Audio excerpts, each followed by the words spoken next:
Students, तो हम ज्ञान सागर का हम पाठ कर रहे थे। हम सर्वनाम व भेद कर रहे थे, है ना। और मैंने कहा था कि ये आपने अच्छे से याद करने हैं। सर्वनाम के 6 भेद कौन कौन से हैं, और आशा है आपने अच्छे से याद कर लिए होंगे और भूलना भी नहीं है ना। और अब हम प्रश्न 9 तक हमने कर लिया था। विलोम शब्द तक हमने कल के वीडियो में हमने कर लिया था। आज हम प्रश्न 10 की ओर बढ़ेंगे।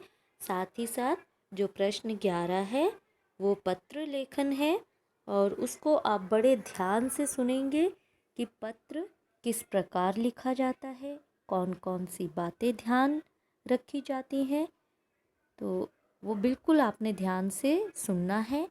मैं उदाहरण दूंगी, आपने अपने शब्दों में लिखना है। ठीक है, ये आपका काम है। ठीक है, तो चलिए पहले हम लिंग बदलो कर लेते हैं।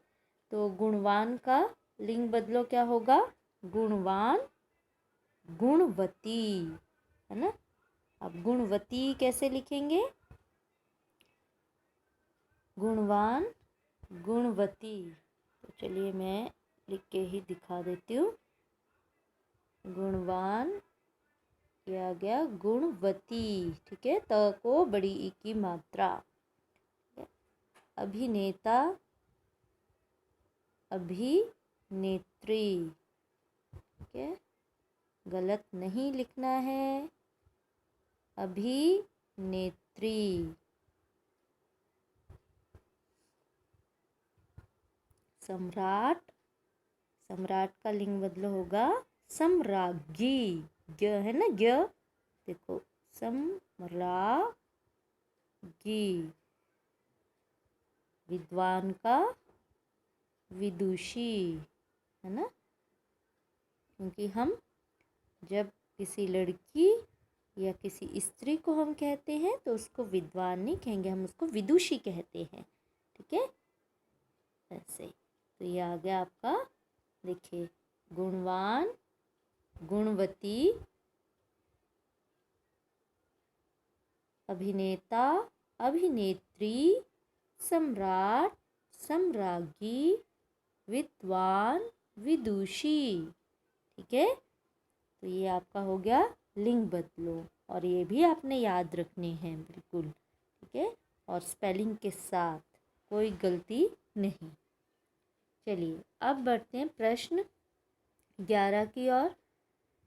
तो 11 प्रश्न में आपने पत्र लेखन करना है, और छात्रवृत्ति लेने के लिए अपने विद्यालय की प्रधानाचार्य को प्रार्थना पत्र लिखिए। देखिए, पहले तो यहाँ ये समझ लें कि प्रधानाचार्य, प्रधानाचार्य होता है जब कोई जेंट्स होता है या कोई पुरुष होता है जो प्रिंसिपल होते हैं ना। तो अगर कोई पुरुष प्रिंसिपल है तो उसको प्रधानाचार्य कहते हैं, और कोई यदि लेडी प्रिंसिपल है तो उसको प्रधानाचार्या कहते हैं। प्रधानाचार्या। ठीक है, प्रधानाचार्या कहते हैं लेडी प्रिंसिपल को। तो उनको हमने प्रार्थना पत्र लिखना है। किसके लिए? हमने रिक्वेस्ट करनी है। हमने उनको क्या, किसके लिए रिक्वेस्ट करनी है? छात्रवृत्ति लेने के लिए। छात्रवृत्ति होती है स्कॉलरशिप। ठीक है, तो स्कॉलरशिप लेने के लिए हमने अपनी प्रधानाचार्य को पत्र लिखना है, प्रार्थना पत्र। तो देखिए, यहाँ वैसे प्रारूप दिया गया है। ठीक है, एक सैंपल आपको दे दिया गया है कि किस तरह से लिखना है, तो आप वैसे ही लिखेंगे। देखिए, आप छुट्टी के लिए लिखते हो, प्रिंसिपल को लेटर लिखते हो ना, तो उसमें क्या करते हो? अगर आप लेटर लिखते हो 2 डेज़ लीव, 3 डेज़ लीव का लिखते हो, तो छुट्टी के लिए लिखते हो, तो ऊपर क्या करते हैं हम? सेवा में किसका नाम लिखते हैं? हम प्रधानाचार्य महोदय टू द प्रिंसिपल लिखते हो।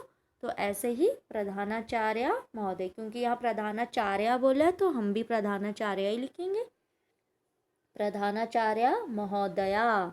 अगर अगर पुरुष होता तो महोदय लिखते, यहाँ पर महिला है इसलिए महोदया लिखा गया है।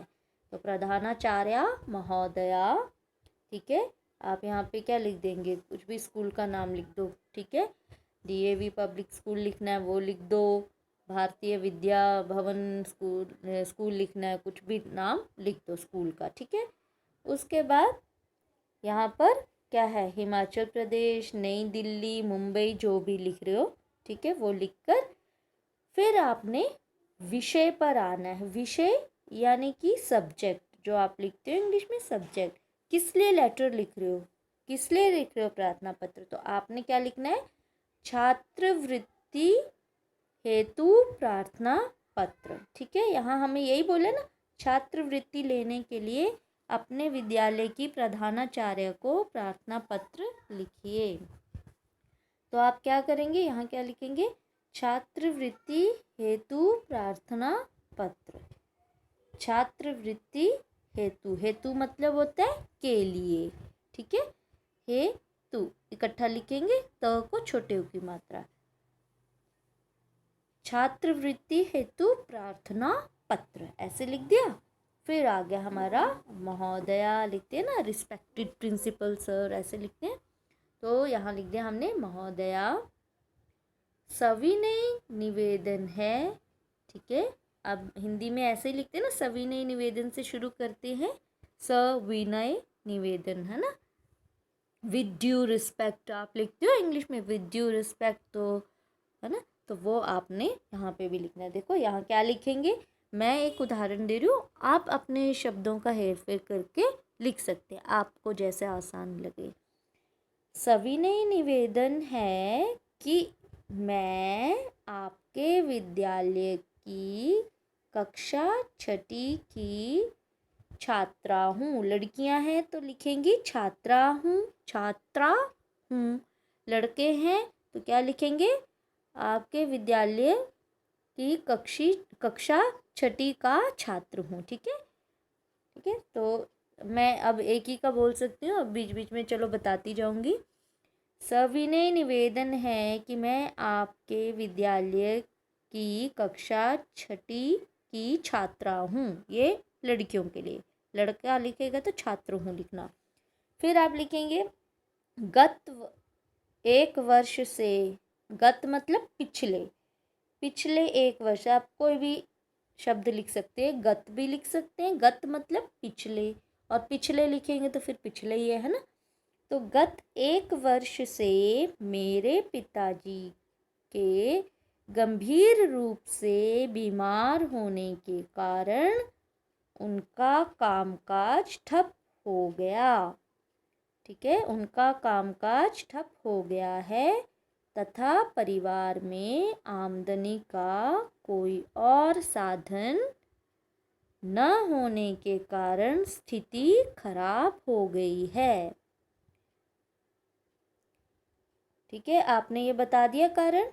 फिर उसके बाद आप क्या लिखेंगे, ऐसी स्थिति में वे मुझे इस विद्यालय से निकालकर किसी राजकीय मतलब सरकारी स्कूल में, किसी राजकीय विद्यालय में प्रवेश दिलाना चाहते हैं, ठीक है, या मेरी माँ चाहती है, ठीक है। जबकि मेरी इच्छा है कि मैं आपके विद्यालय में ही पढ़ूं, ठीक है। ऐसे भी लिख सकते हैं और ऐसे भी लिख सकते हैं, जबकि मेरी इच्छा आपके विद्यालय में ही पढ़ने की है। फिर आप क्या लिखेंगे, महोदया, मैं पिछले 3 वर्षों से अपनी कक्षा में सर्वोच्च अंक लेकर उत्तीर्ण होती रही हूँ। लड़कियाँ लिखेंगी होता रहा हूँ, लड़के लिखेंगे आपसे अनुरोध है, ठीक है, आपसे अनुरोध है कि मुझे विद्यालय की ओर से आर्थिक सहायता या छात्रवृत्ति प्रदान करें, जिससे कि मेरी पढ़ाई में कोई बाधा ना आए। फिर क्या लिखेंगे, यहाँ आपकी इस कृपा के लिए मैं आजीवन आभारी रहूं, आपकी आभारी रहूंगी। ये लड़कियां, और लड़के लिखेंगे आपकी इस कृपा के लिए मैं आजीवन आभारी रहूंगा। फिर ठीक है,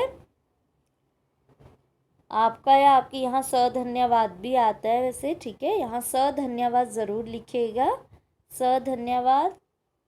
ठीक है, तो अगर लड़के हैं तो आपका आ जाएगा, आपकी को कट कर देना, लड़कियां हैं तो आपका कट कर देना।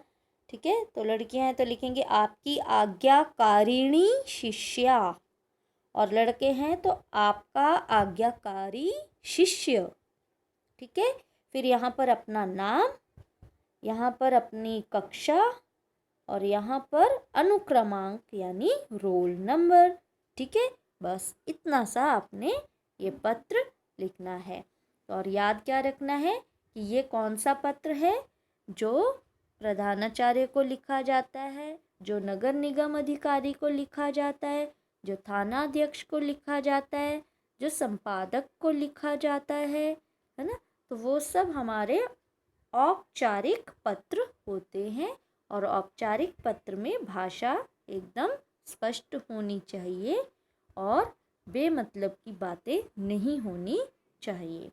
ठीक है, और पता किसका होता है, जिसको हम पत्र लिख रहे हैं उसी का पता लिखते हैं। ठीक है, और विषय ज़रूर होता है, फिर उसके बाद पत्र यहाँ से महोदया या ये सब लिखकर हम पत्र शुरू कर देते हैं। तो इस तरह से आपने पत्र करना है, और ये इसी के साथ ये वाला हमारा अभ्यास सागर का पाठ भी समाप्त हो जाता है। तो यहाँ तक का आप काम बिल्कुल पूरा रखेंगे, कोई गलती नहीं करेंगे। मम्मी को चेक करा लेना या पापा को, जिसको भी चेक कराना है, बड़े भैया दीदी को चेक करा लेना कि जो बोला है मैम ने वो हम ठीक लिख रहे हैं कि नहीं, है ना। थोड़ा स्पेलिंग चेक करा लेना, और अपना काम बिल्कुल पूरा रखना, क्योंकि बहुत अच्छे बच्चे हैं हमारे। ठीक है, चलिए फिर मिलेंगे, तब तक के लिए बाय एंड थैंक यू।